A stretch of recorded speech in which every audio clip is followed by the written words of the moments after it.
आज सोनारा भेल की धरती,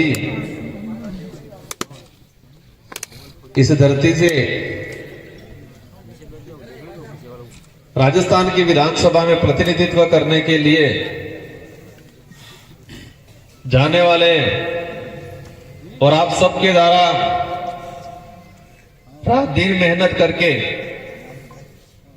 एक संकल्प के साथ, एक जोश जुनून के साथ, एक विश्वास के साथ भेजने की जो तैयारी करने का, नामांकन करने का जो समय और इस नामांकन रैली में पहुंचे हुए सलूमबर विधानसभा की समस्त आम जनता, हमारे इस पंडाल में, इस मंच पे विराजमान हमारे विधायक महोदय, प्रदेश अध्यक्ष और समस्त पार्टी पदाधिकारी, साथ ही हमारे माइनॉरिटी के भाई, एससी समुदाय, भीम आर्मी से जुड़े हुए समस्त पदाधिकारी, माताएं बहनें, अन्य ओबीसी समुदाय, आप सबके द्वारा एक संकल्प लिया जाएगा आज कि आने वाला 4 साल और इस 4 साल के साथ ही आने वाला भविष्य सलूमबर की विधानसभा का तय करने का जो घड़ी आ रही है 13 तारीख, उस दिन आपको होशो हवास में एक जोश जुनून के साथ, एक संकल्प के साथ अपने परिवार का, अपने फले का, अपने गांव वालों का, अपने रिश्तेदारों का अपना वोट भारत आदिवासी पार्टी के प्रत्याशी जीतूभाई गेड़िए के निशान, हॉकी स्टिक के निशान पे वोट देके विजय बनाना है आप सबको। हमारे इलाके की बात करें, यहां पर पहले मुख्य रूप से 2 पार्टियां, एक कांग्रेस और एक बीजेपी, और पूरे अनुसूचित क्षेत्र की 17 विधानसभा सीटें रिजर्व हैं। इन सीटों पे हर बार बारी बारी से, कुछ अपवाद छोड़ के जैसे कि सलूमबर, बाकी जगह हर बार बारी बारी से एक बार कांग्रेस, एक बार बीजेपी, एक बार कांग्रेस, एक बार बीजेपी, ये लोग हर बार आते हैं, हर बार वोट लेते हैं, वोट लेके चले जाते हैं और विधानसभा में बैठ के हमारे ही अधिकारों को खत्म करने का काम करते हैं। ये लोग विडंबना ये है कि हमारे समुदाय, साथ ही हमारे साथ जुड़ा हुआ एससी माइनॉरिटी, अन्य गरीब तबके का समुदाय, अब हमको हमारे अधिकारों के बारे में पता नहीं था। उन्होंने छोटी मोटी योजना लागू की। अब योजना पे बात आते ही लोग कहते हैं राजकुमार तो योजना का विरोध करता है।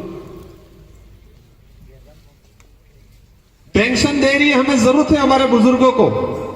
छात्रवृत्ति हमारा अधिकार है।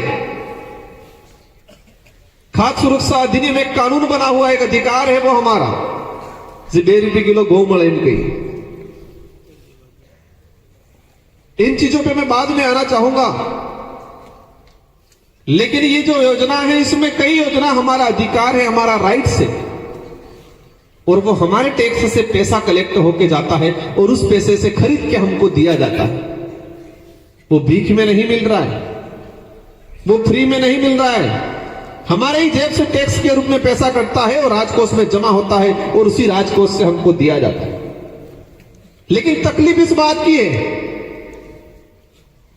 कि हमारे गरीबों के नाम से योजना लाते हैं और उस योजना में बड़ा भ्रष्टाचार होता है, और योजना के नाम से, गरीबी उन्मूलन के नाम से, कुपोषण के नाम से फर्जी चीजें, केमिकल वाली चीजें हमारे समाज को, हमारे क्षेत्र की जनता को खिलाया जाता है, और वो चीज खा के हमारा समुदाय का व्यक्ति, गरीब घर का व्यक्ति बीमार पड़ रहा है। वो तकलीफ है हमें। 2 रुपए किलो गेहूं मिल रहे, खाद्य सुरक्षा अधिनियम। कांग्रेस को लोग चिल्लाते हैं कि योजना हमने लागू की। मैं इस मंच से कहना चाहूंगा, इस देश में जितने भी गरीब के हित में कानून आए हैं, वो क्षेत्रीय पार्टियों की वजह से आए हैं, न कांग्रेस न बीजेपी की वजह से आए। केंद्र में यूपीए की सरकार बनी 2004 में, फिर 2008 में, 2 बार यूपीए की सरकार बनी। इन 2 बार यूपीए की सरकार में खाद्य सुरक्षा अधिनियम, फॉरेस्ट राइट अधिनियम, निःशुल्क शिक्षा का अधिकार अधिनियम, सूचना का अधिकार अधिनियम, जितने जो अच्छे कानून आए इस देश के हित के लिए, आम गरीब के हित के लिए, वो सारे के सारे कानून क्षेत्रीय पार्टियों ने प्रपोजल दिया था सोनिया गांधी जी को, मनमोहन जी को, कि अगर देश में खाद्य सुरक्षा अधिनियम लागू करोगे तो हम आपको समर्थन देंगे। अगर उस समय तत्कालीन समय में कांग्रेस फुल फ्रेश होती, अगर छोटी पार्टियों का सहयोग नहीं होता, तो इस देश में खाद्य सुरक्षा अधिनियम 2 रुपये किलो योजना लागू नहीं हुई होती आज भी। लेकिन आज लागू है।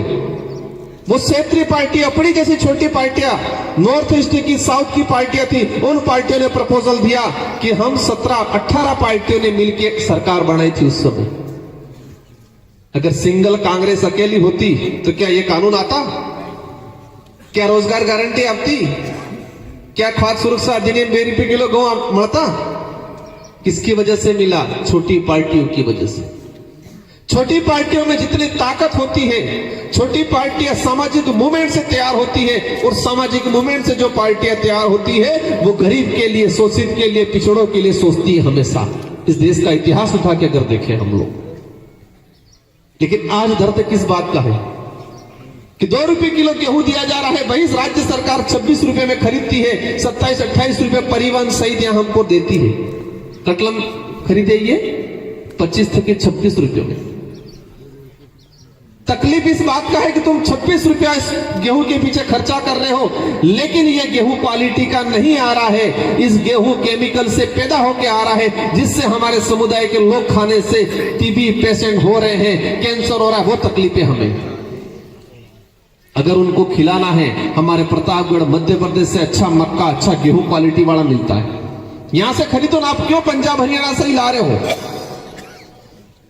इस बात की तकलीफ है। यह सच्चाई है, यह बहुत बड़ा भ्रष्टाचार है, इसके खिलाफ लड़ रहे हैं। हमारे इलाके में कुपोषण है, आंगनवाड़ी केंद्र के अंदर कुपोषण दूर करने के लिए पोषाहार वितरण कर रहे हैं। पैकेट आ रहे हैं, बाजी आ नहीं अपने पैकेट, ये पैकेट सपन मुमलत सफाई नहीं खाते हैं, ये कंडीशन है। आप पता करना, और उसके नाम से करोड़ों का भ्रष्टाचार हो रहा है। हम हमारे गरीब आदिवासियों, एससी दलितों के लिए तुम योजना लाते हो, लेकिन उस योजना में करोड़ों का भ्रष्टाचार करते हो। उस भ्रष्टाचार का खुलासा करने की काम भारत आदिवासी पार्टी करेगी, और जितेश भाई विधानसभा में जाके करेंगे। ये हमारे साथी अन्य वो करेंगे। तो मैंने बोला था, अगर वो नहीं मिले, योजना चल जाएगा, हमको अच्छी शिक्षा दे दो, हमको अच्छा स्वास्थ्य सुविधा दे दो, हमको हमारे हक अधिकार दे दो, हमको रिजर्वेशन संवैधानिक प्रावधान में है वो दे दो, ये चाहते हैं हम। और इस देश में धर्म के नाम से जो राजनीति कर रहे हैं, जहर फैला रहे हैं आपस में, उससे दिक्कत है हमें। और आप सबको बताना चाहूंगा मैं, ये हमारा जो मूवमेंट है, वो मूवमेंट सिर्फ राजनीतिक करना, सत्ता प्राप्त करना उद्देश्य नहीं है। ये मूवमेंट सत्ता के बीच में हमारे अच्छे लोग जाए और जो गलत कर रहे हैं वहां रोकने का काम करें। स्वाभिमान की लड़ाई लड़ने का, हक अधिकार की लड़ाई लड़ने का मूवमेंट है ये। इसलिए साथियों, ये लड़ाई राजकुमार और जितेश भाई, उमेश जी, थावरचंद जी अकेले की नहीं है, ये लड़ाई आप सबकी है। ये लोग इतिहास खत्म करने की बात कर रहे हैं, राणा पूजा का इतिहास खत्म करने की बात कर रहे हैं, मानगढ़ का इतिहास खत्म करने की बात कर रहे हैं, सोनार माता का इतिहास खत्म करने की बात कर रहे हैं। ये लोग समझना पड़ेगा, इतिहास पे कलंक लगा रहे हैं। देश के अंदर हर जगह हिंदू मुस्लिम के नाम से दंगे करा रहे हैं। कहां मस्जिद है जाके कह रहे हैं ये निकला मां, आदिवासियों की देवस्थल है वहां जाके छेड़ने का काम कर रहे हैं। इनको भगवान से भी प्यार नहीं है, भगवान के नाम से दुकान चलाना चाहते हैं ये लोग। धर्म के नाम से नफरत पैदा करके, धर्म क्या सिखाता है? दया भाव करुणा सिखाता है, धर्म प्रेम भावना सिखाता है, लेकिन ये नफरत सिखा रहे हैं। इस देश लेवल पे मूवमेंट तैयार किया है ये सलोम्बर, डूंगरपुर, बांसवाड़ा ही नहीं, ये विचारधारा पूरे देश लेवल पे काम कर रही है। और इसको मजबूत करने का काम इस चुनाव, उपचुनाव में करना है आपको। अगर ये साथी और निकल जाएगा, ये विचारधारा मजबूत होगी। ये विचारधारा मजबूत होगी, इस देश का गरीब तबके का व्यक्ति मजबूत होगा, और इस देश का गरीब तबके का व्यक्ति मजबूत होगा तो ये देश मजबूत होगा। कुछ लिमिटेड लोग मजबूत होने से देश मजबूत नहीं होगा। तुम देश के 1-2% लोगों को मजबूत बना रहे हो, फिर कह रहे हो हमारा देश इतना ताकतवर बन गया। नहीं, इस देश की 90% जनता आज भी गरीब है। उस गरीब जब तक मजबूत नहीं होगा तब तक ये देश मजबूत नहीं होगा। आज आप सोच रहे होंगे कल हो सकता है बड़े बड़े जब्बे बाजमे वाले आएंगे, कल हेलीकॉप्टर भी आएंगे। क्या आएंगे? हेलीकॉप्टर भी आएंगे। आपके गांवों में गाड़ियां भेजेंगे ये लोग, कहेंगे गाड़ियों में बैठो, साथ में खाने का भी देंगे। जितेश भाई के पास, हमारे पास वो पैसा नहीं है। आप जितने पंडाल में आए हो दिल से आए हो। कैसे आए हो? दिल से आए हो, खुद के खर्चे से आए होंगे। वो याद करना, इतिहास में वही जीतता है जो दिल से लड़ाई लड़ता है। और सलूमबर विधानसभा भी दिल से लड़ने वाले भले कम होंगे, उससे फर्क नहीं पड़ता। इतिहास के कई पन्नों में देखा होगा, एक राजा हुआ करता था, उसके साथ लाखों की संख्या होती थी और दूसरी तरफ हजारों की संख्या होती थी, लेकिन हजारों की संख्या वाले दिल से लड़ते थे तो वो जीतता था, लाखों की संख्या वाला नहीं जीतता था। वही हल्दीघाटी का युद्ध देख सकते हैं हम। अकबर की सेना मानसिंह के नेतृत्व में आई थी, इधर महाराणा प्रताप के साथ में राणा पूजा बिल और पठानों की सेना थी, और वो हजारों में थी, वो लाखों में थी। उनके पास तोपें थी, उनके पास बारूद था, इनके पास सिर्फ तीर धनुष था, तलवार थी। उस अकबर की सेना को, मानसिंह की सेना को उल्टे पैर भागना पड़ा, क्योंकि ये भीलों की सेना दिल से लड़ रही थी और वो वाली सेना जेब से लड़ रही थी। किससे लड़ रही थी? जेब से। क्या ना है? जेब से लड़ रही थी, क्योंकि उनको तनख्वाह मिल रही थी, वो सेना आई थी।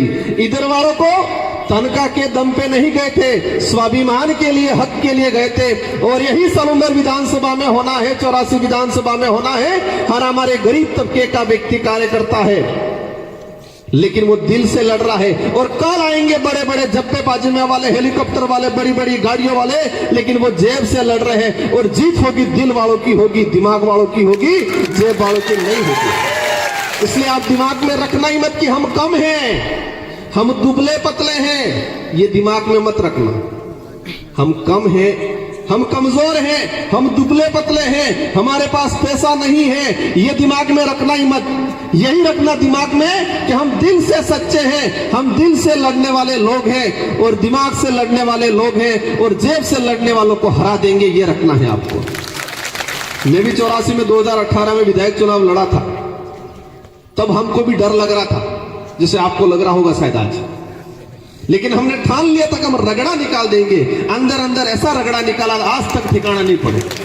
अभी भी बहुत पैरवी, बहुत कोशिश कर रहे हैं, लेकिन 84 की जनता में दम है, वो दिल से लड़ती है। मैं आशा करूंगा सलूमबर का कार्यकर्ता भी दिल से लड़े। हमारी लड़ाई सत्ता पाने की नहीं है, हमारी लड़ाई हमारा अस्तित्व बचाने की, हमारा स्वाभिमान बचाने की लड़ाई है। इसलिए साथियों, आप सबकी जिम्मेदारी है कि जितेश भाई को लड़ाना, जिताना है। घर घर, परिवार परिवार तक, रिश्तेदारों तक आज से ठान के जाना है कि यहां पर पांडाल में बैठा हुआ एक एक आदमी 1000 वोट दिलाएगा। कितना दिलाएगा? 1000 वोट दिलाएगा। इस पांडाल में बैठा हुआ एक एक आदमी। साथियों, सोच रहे होंगे कई जने 1000 वोट कैसे दिलाएंगे? ये दुनिया सोच पे निर्भर करती है। किस पे? सोच पे। अगर कोई स्थान ले कि मुझे उस दीवार पे कूद जाना है तो कूद जाएगा, और कोई ये ठानेगा नहीं यार दीवार बड़ी है मैं कैसे कूदूंगा, वो नहीं कूदेगा।